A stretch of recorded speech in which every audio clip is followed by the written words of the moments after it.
noches. Uy, no hay nadie. A ver, buenas noches. Esa. ¿Ah?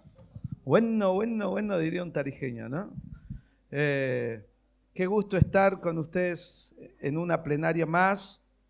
Y hoy quiero que cambiemos a otro modelo. Ya vimos el modelo de Cristo y los apóstoles, pero hay un modelo excelentísimo de lo que es precisamente dejar un legado, ¿sí?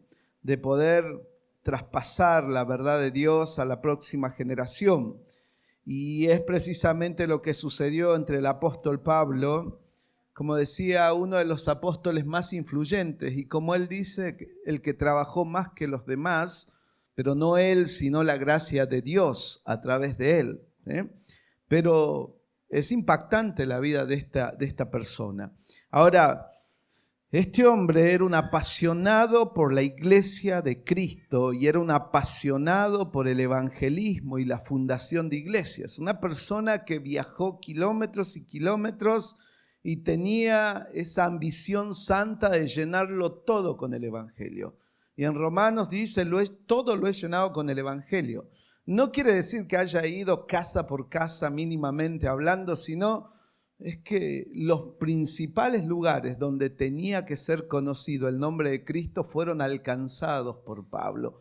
Y eso es maravilloso. Tenía un empuje, una garra tremenda, a tal punto de que cuando vos lo veías, tal vez al apóstol Pablo, como dice, las cartas son muy poderosas, pero la presencia débil, te hace ver que no era una persona imponente, ¿se entiende? Con su forma de ser o su presencia. Vos podrías ver tal vez, no sé, un hombre que ha sido apedreado, imagínate, lo han azotado, ha tenido naufragios, ha pasado por hambre, estuvo en cárceles. Y vos no vas a ver una persona que no le queden cicatrices. Era un hombre que estaba lleno de cicatrices por un montón de cosas que le habían pasado. Pero todas esas cosas les había pasado porque simplemente amaba a Cristo y lo proclamaba. Entonces este hombre está preocupadísimo en su segunda carta porque él va a partir. Él sabe que este va a ser el último encarcelamiento de su vida y él tiene que traspasar este legado. Él también tuvo muchos discípulos, pero la Biblia nos enseña que él se enfocó en uno y este fue su amado hijo en la fe, Timoteo. ¿Y qué podríamos decir de Timoteo, no? La gente dice que daba buen testimonio de él. Los ancianos daban buen testimonio de él. Le impusieron las manos y los enviaron junto al apóstol Pablo para que predicara el evangelio. No fue como Juan Marcos, por ejemplo, ¿sí? Que tuvo algún problema con el apóstol y el apóstol no lo quiso llevar de nuevo. Se ve acá una total disposición y una apertura a servir al Señor de parte de Timoteo. Pero también vamos a ver algunas cosas de él. Vamos a ir ahí a 2 Timoteo, última carta del apóstol Pablo a su hijo Timoteo. Y vamos a aprender varias cosas en este lugar, pero también reflexionarnos a nosotros mismos como generación nueva. Dice 4:1, 2 Timoteo 4:1. Te encarezco delante de Dios y del Señor Jesucristo, que juzgará a los vivos y a los muertos en su manifestación y en su reino, que prediques la palabra, que instes a tiempo y fuera de tiempo, redarguye, reprende, exhorta con toda paciencia y doctrina, porque vendrán tiempos cuando no sufrirán la sana doctrina, sino que teniendo comezón de oír, se amontonarán maestros conforme a sus propias concupiscencias. Apartarán de la verdad el oído y se volverán a las fábulas, pero tú sé sobrio en todo, soporta las aflicciones, haz obra de evangelista, cumple tu ministerio. Y leamos también ahí 2 Timoteo capítulo 2, versículo 1. 2 Timoteo 2:1 dice, tú pues, hijo mío, esfuérzate en la gracia que es en Cristo Jesús. Lo que has oído de mí ante muchos testigos, esto encarga a hombres fieles que sean idóneos para enseñar también a otros hombres. Y por ahí yo quise evadir estos pasajes, pero son tan claros en cuanto al legado. Aquí hay 4 generaciones. Está Pablo que le traspasa el legado a Timoteo. Timoteo le traspasa ese legado a hombres fieles y esos hombres fieles enseñan a otros. Y ese es el punto de la verdad. Miren, este traspaso de la verdad, chicos, ¿alguna vez vieron una carrera de relevo? ¿Sí? Se ven las Olimpiadas, ¿verdad? De repente ¿cuántos relevos se hacen? ¿3 o 4? 4, ¿no? Entonces, de repente sale uno corriendo, llega y le da ese bastoncito, ¿sí? Y el otro sale corriendo inmediatamente. Ahora imagínense en que uno de ellos, en vez de salir corriendo, se quede con el bastón en la mano, ¿sí? Y se quede ahí, nada, porque no tenía ganas de seguir corriendo, porque se rindió, no sé, porque vio que tal vez los otros competidores ya habían salido antes que él, y entonces se rinde y dice, ya no quiero más. ¿Y qué pueden hacer los demás, sus otros compañeros, ¿no? Que se han esforzado, que seguramente han entrenado durísimo. Y esta persona, en vez de pasar la posta, se queda precisamente con ella. Ahora, miren, esto del evangelismo y del evangelio y la transmisión del evangelio, chicos, es como una carrera de relevos. Cuando uno se detiene, cuando uno se da por vencido, la posta no llega a la próxima generación. Y eso es una actitud egoísta, no traspasar la verdad de Dios. Echa a perder tantos años de entrenamiento en la verdad, tanto legado que nos han dejado personas que han dado la vida por esta Biblia que tenemos, ¿entienden? No, fue escrita con sangre. Y entonces, el que no se encarga de traspasar la verdad, es como que es al vicio, ¿no? Y se pierden las cosas. A ver, en la Biblia vemos que hay gente que no traspasó la verdad. En el tiempo de los jueces, por ejemplo, dice ahí en 1 Samuel 3:1, y la palabra de Jehová escaseaba en aquellos días y no había visión con frecuencia. O sea, ¿y por qué escaseaba? ¿Qué pasó ahí? ¿No? ¿Y por qué no había visión con frecuencia?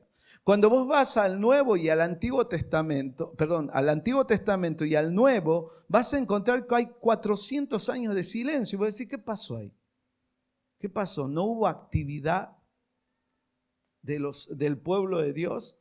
Y si vamos al oscurantismo, todo lo que dejó la religión católica, apostólica, romana, ¿se acuerdan de eso? Y de repente viene la Reforma. Pero antes que llegara la Reforma, fueron años oscuros, chicos.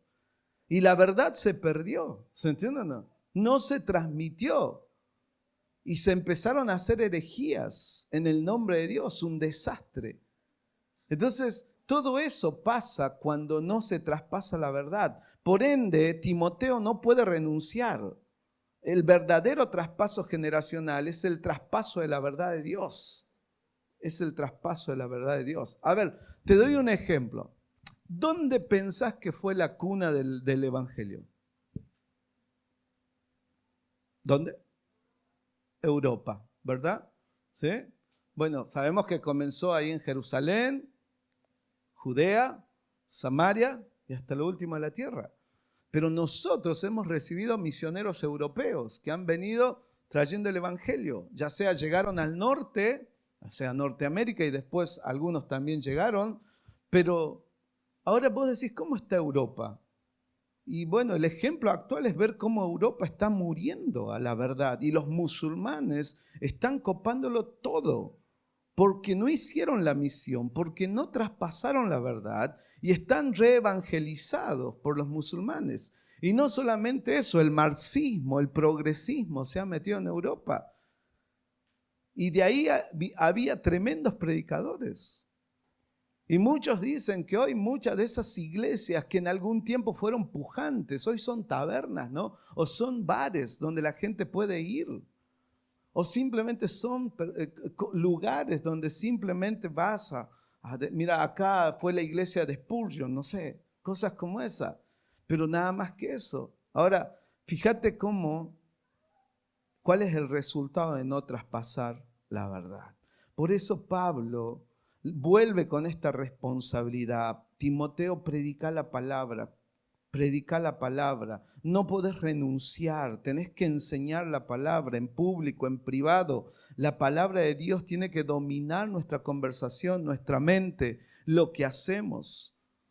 Por eso somos una generación indiferente a Dios, chicos, porque la palabra de Dios no es lo que conversamos todo el tiempo. ¿Se entiende? Tenemos un montón de intereses, pero la palabra de Dios a veces solamente la escuchamos en la iglesia, de vez en cuando hacemos un devocional. Entonces, algo está pasando. A ver, ¿qué puede pasar? ¿Qué estamos haciendo mal como generación? ¿Te has puesto a pensar en eso? Porque había otra generación que amaba las misiones, ¿sí? ¿Has leído biografías o no? A ver, ¿qué biografías? ¿Alguien me puede decir alguna? ¿De grandes misioneros? Jorge Müller, ¿sí? Hudson Taylor. ¿Qué más?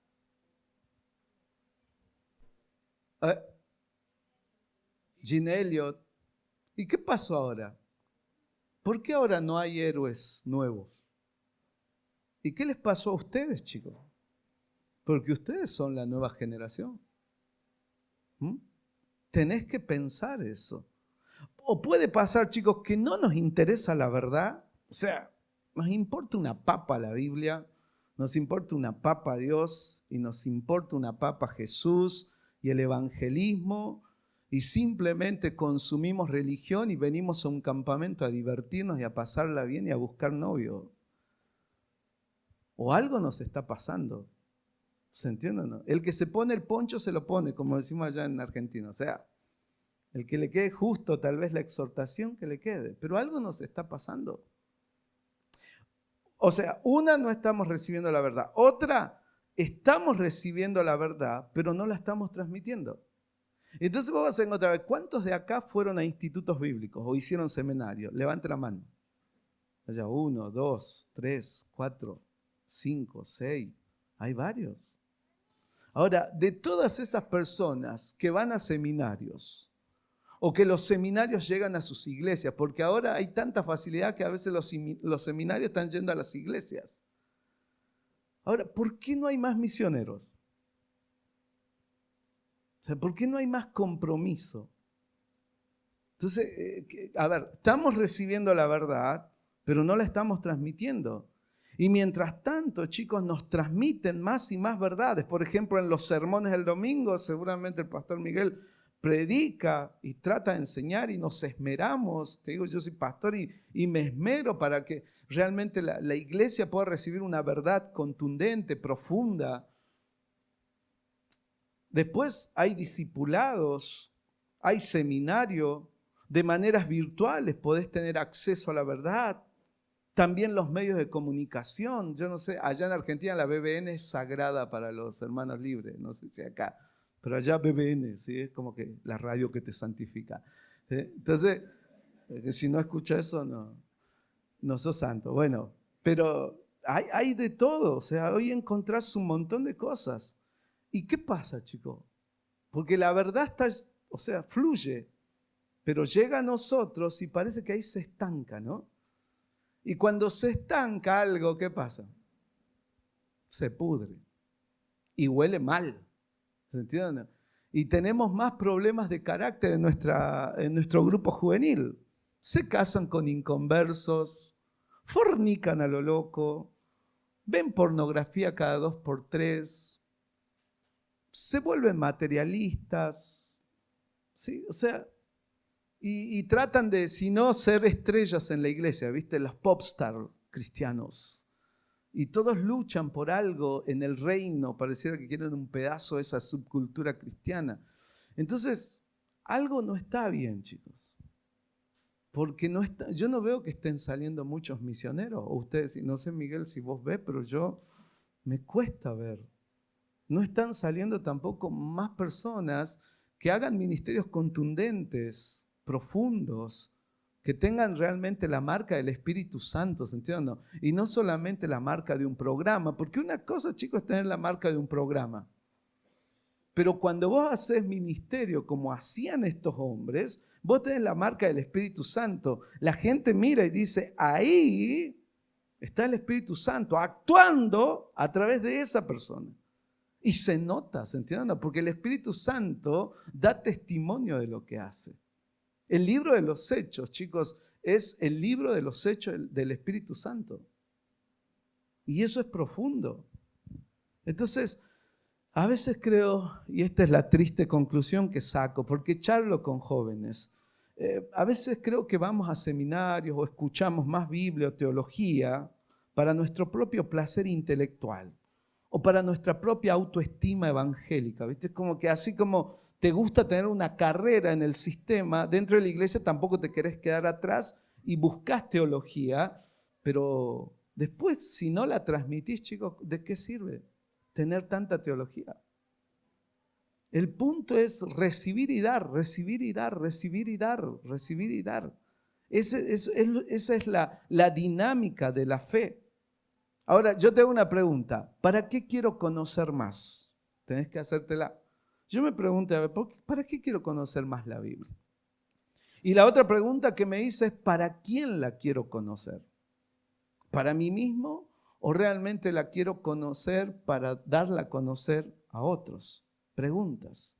Miren, es interesante que ahí Pablo en el mismo 2 Timoteo 3, 6 al 8 dice, ¿por qué estos, hablando de los falsos maestros, dice, porque estos son los que se meten en las casas y llevan cautivas a las mujercillas cargadas de pecado, arrastradas de diversas concupiscencias? Estas siempre están aprendiendo y nunca pueden llegar al conocimiento de la verdad.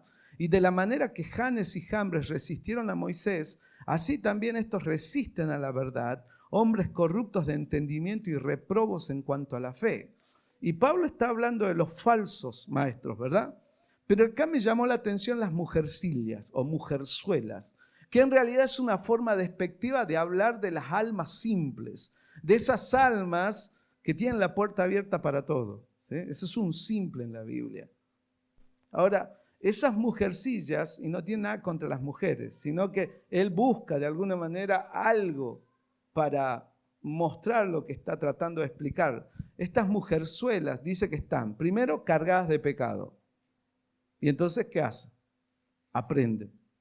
Aprenden lo falso, pero aprenden. Porque dice que la carga de pecado es profunda.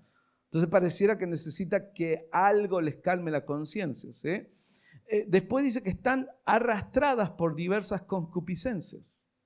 O sea, cuando te hablan de arrastrar es porque te apresaron y te llevan, ¿se entienden? Y te obligan. Bueno, estas mujerzuelas tienen esa característica y están arrastradas por diversos malos deseos. Son aprendices constantes del error. Y dice que nunca pueden llegar al conocimiento de la verdad. ¿Saben? La palabra conocer en la Biblia tiene que ver con dos cosas, afecto y efecto. ¿Sí? A ver, vamos a repetir. ¿Con qué tiene que ver el conocimiento? Afecto y efecto. El afecto es para que yo amo más a Dios cuando lo conozco, tengo temor, reverencia, piedad. ¿Se entiende o no? Porque conozco a un Dios bello, maravilloso, lleno de gracia y misericordia, lento para la ira, grande en misericordia. Entonces eso hace que yo tenga afecto por Dios y tenga afecto también por mi prójimo y por las almas. Como hoy decían, ¿dónde? Acá creo que era, en el devocional, el que no arde, ¿sí?, por las almas es porque realmente no está en sintonía con Dios, porque Dios, su corazón arde por amor a las almas. Entonces, en primer lugar, el conocimiento de Dios es para afecto, para tener afecto por Dios. Y en tercer lugar es para que haga efecto. ¿Se entiende o no? ¿Qué hace? Nos transforma, nos cambia la forma de pensar y también transforma a las personas. Transformados por medio de ¿qué? De la renovación de vuestro entendimiento para que comprobéis cuál sea la voluntad de Dios agradable y perfecta. Ahora, acá también te habla de Janes y Jambres. Es interesante que hay personas que solo aprenden para resistir la verdad, no para transmitirla en conducta y en conocimiento. ¿Cuáles han sido los últimos resultados de nuestras iglesias? A ver, yo te cuento las de Argentina. ¿Cuáles han sido los últimos resultados? Primero, lucha contra el hipercalvinismo o el calvinismo. Fue uno de los resultados. La contrapartida, ¿viste que es como machismo contra feminismo? O sea, nosotros también tenemos nuestra cosa. Vino el calvinismo con todo, ahora está la hipergracia. O sea, por la gracia de Dios vale todo. Entonces esa es otra lucha que se está teniendo en Argentina.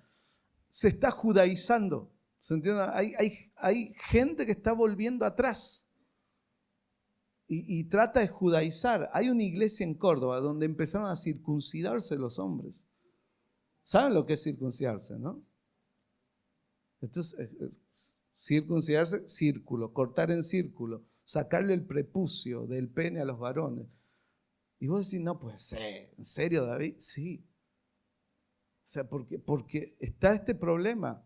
¿Qué más? Tenemos problemas de legalismo, problemas de libertinaje, disputas internas por formas de liderazgo, disputas internas por filosofías de ministerio. Y mientras tanto, la verdad sigue estancada en un corazón mezquino y sin amor. Y el agua estancada, como decía, tarde o temprano, produce mal olor. Entonces, yo hoy quiero que se vayan pensando. Yo te dije, yo no te voy a subestimar. ¿Sí? Te respeto como una persona que tiene el Espíritu Santo, si tiene a Cristo, y que el Espíritu Santo hoy tome todo esto y nos haga reflexionar. Porque chicos, ahora la posta es de ustedes, ¿entienden? La posta es de ustedes. Nosotros vamos pasando también. Yo ya tengo 54 años y no sé cuánto más vamos a estar. Pero a ustedes les toca alcanzar su generación. Y ese es el desafío de este campamento. Ahora, vamos a ver un poquito de Timoteo, rápido, y ya vamos cerrando la idea. Timoteo era un delegado apostólico, era enviado por Pablo a Éfeso. Ahora, ¿qué cosas podemos ver de Timoteo, por ejemplo? Y tal vez vos te identifiques como joven con él. Él tenía que enfrentar sus sufrimientos físicos. Dice que Timoteo estaba limitado por las frecuentes enfermedades que tenía. Por eso ahí 1 Timoteo 5:23, Pablo le dice, ya no bebas agua, sino usa de un poco de vino por causa de tu estómago y de tus frecuentes enfermedades. ¿Qué más? ¿Quién era Timoteo? Tenía que enfrentar su temperamento. Aparentemente era naturalmente tímido. Por eso ahí Pablo en 1 Corintios 16:10 dice, ahora si Timoteo viene, mirad que esté con vosotros sin temor. Como que miedoso. ¿Qué más? Tenía que enfrentar su edad. En un sentido era joven y por eso Pablo le va a decir ahí en 1 Timoteo 4:12, ninguno tenga en poco tu juventud. Y en 2 Timoteo 2:22 dice, huye de las pasiones juveniles. Entonces tenía problemas. Tenía que enfrentar a sus enemigos, los falsos maestros, y a los que seguían a estos falsos maestros. Y tenía que enfrentar la persecución del Estado. Miren, para que te des una idea, cuando lo lanzaron solo a Timoteo, fue a Éfeso. ¿Y cómo era Éfeso? Hechos 19, 18 al 19 nos dice que era una ciudad que practicaba el ocultismo. O sea, brujos, ¿entiendes o no? Brujos. Y por eso dice Hechos 19, 18 al 19, y muchos de los que habían creído venían confesando y dando cuenta de sus hechos. Asimismo, muchos de los que habían practicado la magia trajeron los libros y las quemaron delante de todos, y hecha su cuenta de su precio, hallaron que eran 50,000 piezas de plata. O sea, estos libros no salían baratos. Eran libros de alquimia y eran libros de mantras y todas esas cosas que hoy a veces se practica también, ¿no? Entonces, eran brujazos. O sea, ahí había poder sobrenatural. ¿Qué más? Por eso Pablo le escribe acerca del poder y la autoridad de Cristo. Y por eso hay en Efesios 1:20 al 21 dice, la cual operó en Cristo, resucitándole de los muertos y sentándole a su diestra en los lugares celestiales sobre todo principado y autoridad y poder y señorío. Porque algunos tienen miedo. ¿Usted le tiene miedo al diablo o no? ¿Respeto? Sí.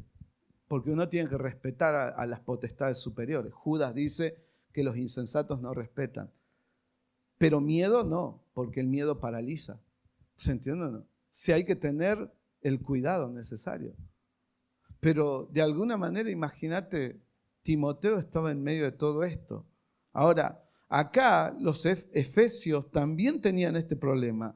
Creían que los poderes sobrenaturales, malignos, podían hacerle algo. Y entonces Pablo les tiene que dar una seguridad y les dice, miren, Cristo está sobre esos principados y sobre toda autoridad y sobre todo poder. Él es mayor, Él es superior. Juan te diría de otra manera, Juan te diría, porque mayor es el que está en nosotros que el que está en el mundo.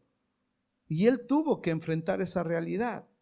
Ahora, este lugar de Éfeso también era un centro de adoración al César. El César se creía un ser divino y obligaba a que lo reconocieran como un ser divino. También era un centro de adoración de Diana o Artemisa, una diosa falsa, pero para que te dé una idea cuán fanáticos eran, dice Hechos 19:34, pero cuando le conocieron que era judío, todos a una voz gritaron casi por 2 horas. Imagínate, ¿cuántas horas estuvieron gritando? 2 horas. Grande es Diana de los Efesios. O sea, se tatuaban Diana, ¿entiendes? Tenían tatuaje de Diana, no sé, pero eran hiperfans de Diana. Ceguera había total por Diana de los Efesios.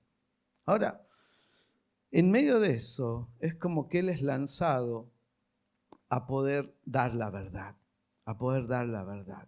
Bueno, y tengo muchas cosas más de Éfeso, pero creo que eso es suficiente. La iglesia de Éfeso estaba siendo atacada, chicos, por fuera y por dentro. Y la iglesia de Éfeso, ¿por qué era importante? Porque desde esa iglesia salía el impacto del evangelio hacia otras iglesias. Cuando vos vas a Apocalipsis 2 y 3, aparece el mensaje a las 7 iglesias, ¿se acuerdan? ¿Y sabes cuál era el epicentro? Era precisamente Éfeso. Éfeso. Y de ahí surgieron otras iglesias. Pero esta iglesia en este momento tenía un liderazgo corrupto. Sus enseñanzas eran peligrosas, había impiedad. Los hombres estaban dejando su papel en la iglesia. Las mujeres estaban usurpando el papel de los hombres. Y todo eso se ve en la carta de Éfeso. Pero también lo peor es que Timoteo esto le pegó, porque parece que está fracasando Timoteo. Mirá, ¿cómo te das cuenta que está fracasando? Bueno, porque Pablo le dice ahí en 2 Timoteo 1, 6 al 7, dice, por lo cual te aconsejo que avives el fuego del don de Dios que está en ti, por la imposición de mis manos, porque no nos ha dado Dios, ¿qué dice? Espíritu de cobardía, sino de amor, de poder y de dominio propio. Por tanto, no te avergüences de dar testimonio de nuestro Señor. Y algo que me duele, Pablo dice, no te avergonces de mí, ni de mí preso suyo. O sea, hay veces que el sistema te puede presionar tanto que te puede pasar lo de Timoteo. Te puede pasar lo de Timoteo. A ver, otra pregunta que me hago cuando leo la carta, ¿estaba dejando de lado la sana doctrina porque era ofensiva para los demás y entonces es como que se la guardó dentro de la iglesia? Porque por algo Pablo le dice ahí en 2 Timoteo 1, 13 al 14, dice, retén las formas de las sanas palabras que de mí oíste, en la fe y amor que es en Cristo Jesús. Guarda el buen depósito por el Espíritu Santo que mora en nosotros. Miren, chicos, puede pasar que hoy no está de moda la verdad de Dios, ¿verdad? Y que a veces vos te plastás en la universidad y un profesor capaz que te hace llevar la materia, no sé, allá pasa. Y que de repente vos por miedo empezás como a retraerte, ¿no? Y después vas a tu grupo de amigos y todos son progre, ¿sí? Son binarios, trans, ¿sí? Creen en una sexualidad libre. Y empezás de a poco a callarte. Y empezás hasta a compartir algunos ideales. A mí me sorprendió en la época del aborto que habían chicas cristianas que lo veían como viable. No sé si estamos locos, ¿en serio? Sí. Y no sé si aquí hay alguien que piensa que el aborto puede ser algo viable en la mente de Dios, pero no lo es, chicos. Ahí después anda a leer Éxodo 21, dice vida por vida. Si alguna hiciera abortar a una mujer, vida por vida, dice. ¿Qué quiere decir eso? Que para Dios, tanto una vida física que anda y camina es tan valiosa como el bebé que está dentro del vientre. Éxodo 21. Pero hay chicas que se han vuelto feministas de a poco y les han empezado a calar la cabeza con estas ideologías de progresismo y van dejando de lado la verdad de Dios. Porque pensamos que es solamente un constructo religioso o que solamente es una tradición evangélica, cuando no es una tradición evangélica, no es un constructo religioso, es la verdad de Dios, chicos. Y tenés que profundizarla y plantarte en ello. Pero se ve que Timoteo tuvo este problema. Ahora, ¿cuál es el depósito? El depósito de la revelación divina. Estaba descuidando la responsabilidad de ser un protector y guardián de la verdad. ¿Por qué Pablo le dice esto? Algunos ya habían abandonado, por eso Pablo dice ahí en 2 Timoteo 1:15, ya sabes estos, que me abandonaron todos los que están en Asia, de los cuales son Fígelos y Hermógenes. Y entonces, ¿qué le dice Pablo? Predica la palabra, predica la palabra. ¿Se entiende? Predica la palabra. Predica la palabra a pesar de que este mundo esté sin promesa de respuesta. Porque a veces, chicos, puede ser que nosotros esperamos que si predicamos la palabra enseguida van a dar resultados. ¿Entiendes? Tu familia va a recibir a Cristo, tus amigos van a cambiar y todos van a venir a la iglesia. Y vos sabés que no es así. Entonces, Pablo le dice esto, predica la palabra a pesar de que a veces no vas a tener respuesta. 2 Timoteo 3:13 dice, mas los malos hombres y los engañadores irán de mal en peor, engañando y siendo engañados. Después le dice, predica la palabra a pesar de que el mal va a incrementar. Y ahí en 2 Timoteo 3:1 dice, también debes saber esto, que en los postreros días vendrán tiempos peligrosos. Después le dice, predica la palabra a pesar de la intolerancia a la sana doctrina. Dice, porque vendrán tiempos en que no sufrirán la sana doctrina. O sea, no la van a sufrir, no la van a soportar. Y tal vez nuestras generaciones así. Ya ¿cuánto tiempo de mensaje pensás que te tienen que dar? ¿Cuánto es el tiempo de un sermón? El sermón ideal, el que te gusta. ¿Cuánto tiempo dura? 40 minutos. 20. Ese es el sermón ideal. ¿No? ¿Qué piensan? Pero fíjense en que nos cuesta escuchar la Biblia, chicos. Nos dispersamos. ¿Sí? Mirá, la Biblia no es como TikTok. ¿No? A veces nos gustan los contenidos cortos, ¿viste? Y queremos escruleamos porque está. Y queremos hacer lo mismo con la Biblia, ¿viste? Escrulear. Y no, la Biblia te va a plantar y te va a decir, tené paciencia, plantate en este pasaje, miralo a profundidad y lo vas a entender. Y eso va a cambiar tu vida. Una mala interpretación hace a una mala obediencia. Por eso hay que interpretar bien la Biblia. Porque si vos la interpretás mal, vas a obedecer mal. Y vas a obedecer cosas equivocadas. Y quiero terminar con las generaciones. Yo te decía que aquí hay generaciones, ¿verdad? Ya en Jueces 2-6 habla de la generación de Josué, Caleb, los ancianos y la nueva generación. Y para que te des una idea, mira, Jueces 2:6 dice, porque ya Josué había despedido al pueblo y los hijos de Israel se habían ido cada uno a su heredad para poseerla.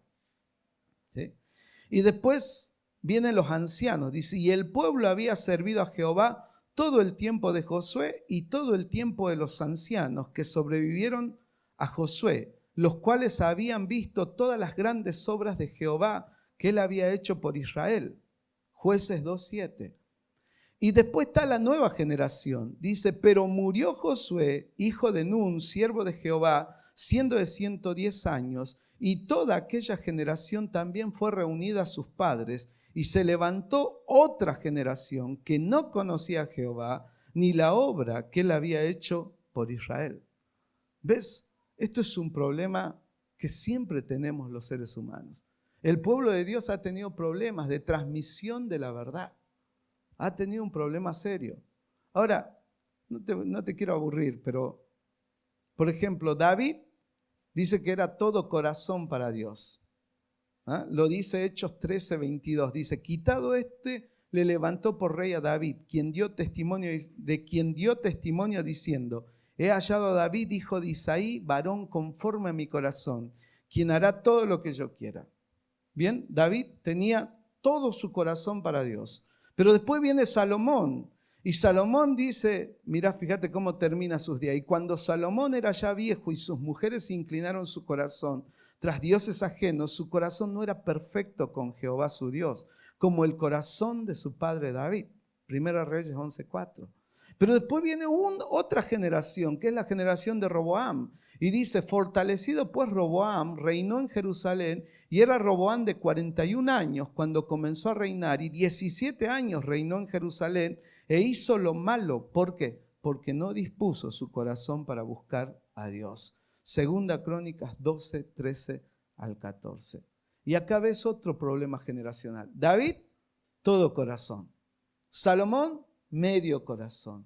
Y Roboam no tenía corazón para Dios.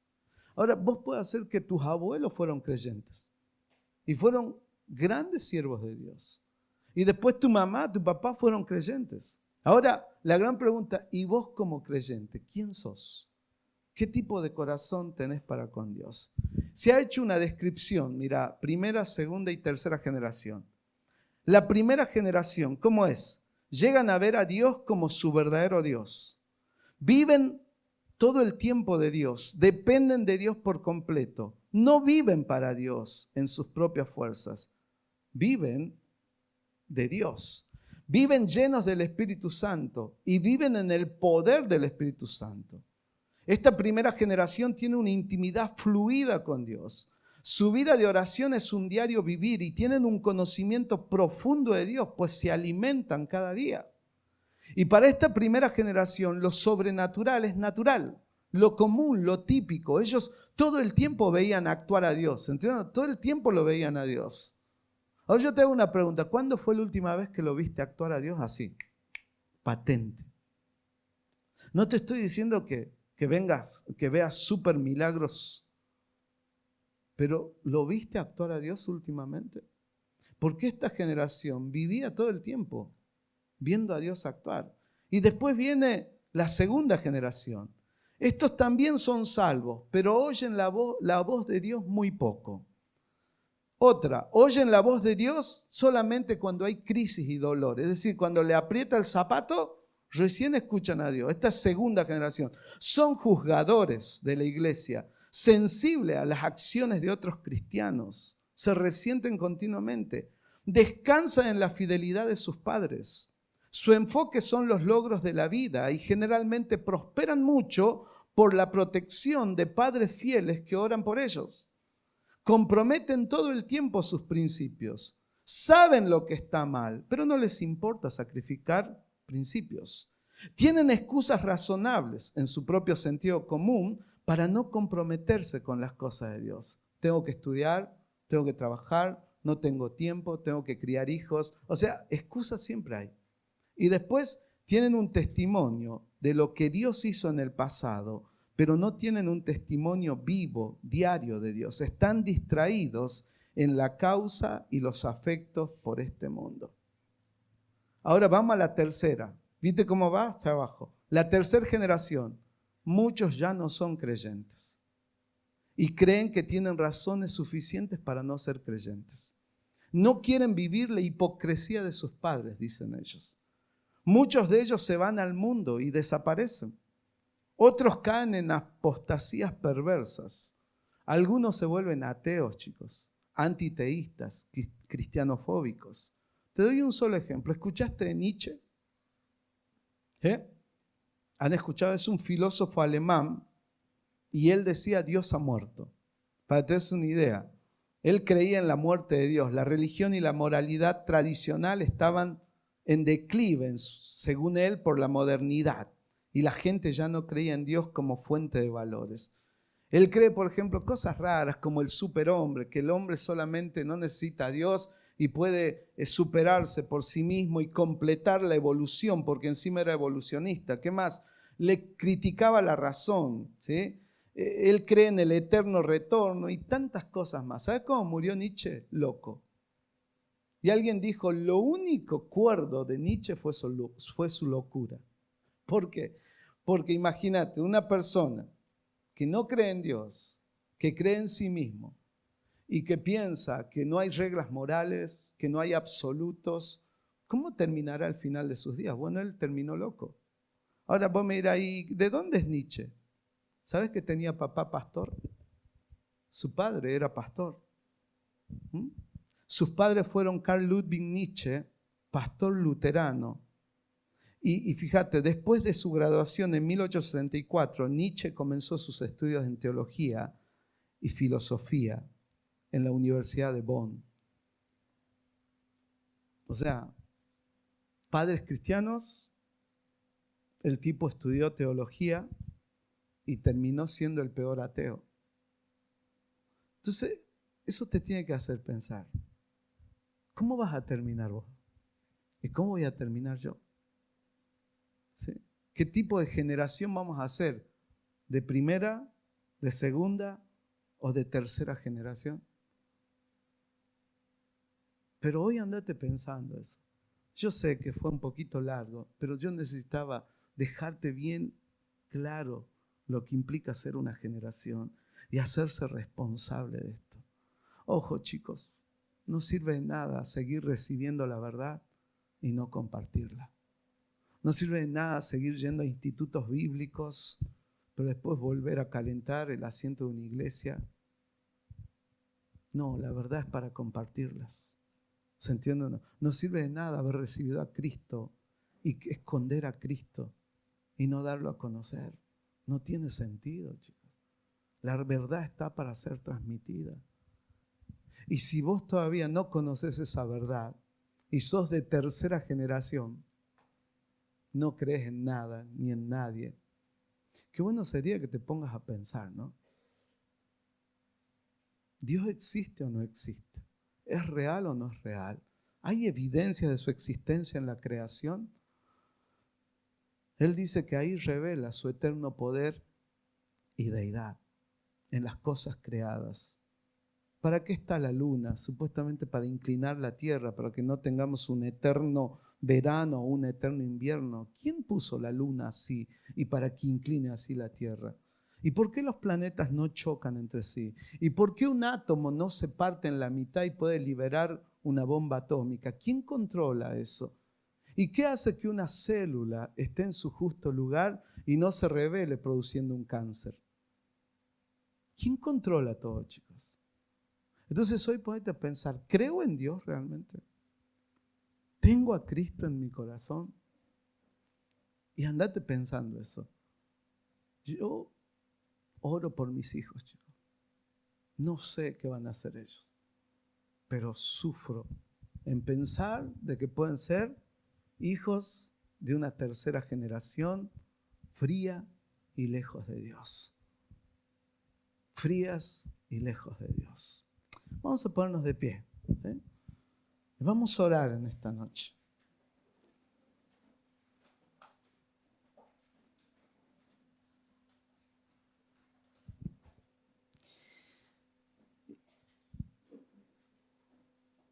Y ahí en el fondo de tu corazón, hoy cuando te vayas a la carpa, al camping, ¿sí? Antes de dormirte, habla con Dios. Si estás lejos de Dios, restaurate. No es un juego esto.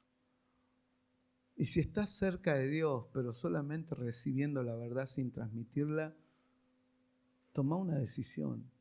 Voy a empezar a transmitir lo que sé, lo que conozco, lo que el Señor me entrega. Y si no tenés a Cristo, búscalo. Tenés consejeros, tenés personas aquí que conocen la verdad del Evangelio. Abrite. Decir, Señor, yo quiero realmente conocerte. Y no te estoy diciendo que ir a una iglesia es conocer a Dios. No, conocer a Dios es conocer a Dios. Y ese conocimiento, decíamos, trae afecto y produce efecto en una vida. Y eso es lo importante. Y si vos solamente hiciste una decisión levantando la mano, pero no ves afecto por Dios ni efecto en tu vida, algo no funcionó.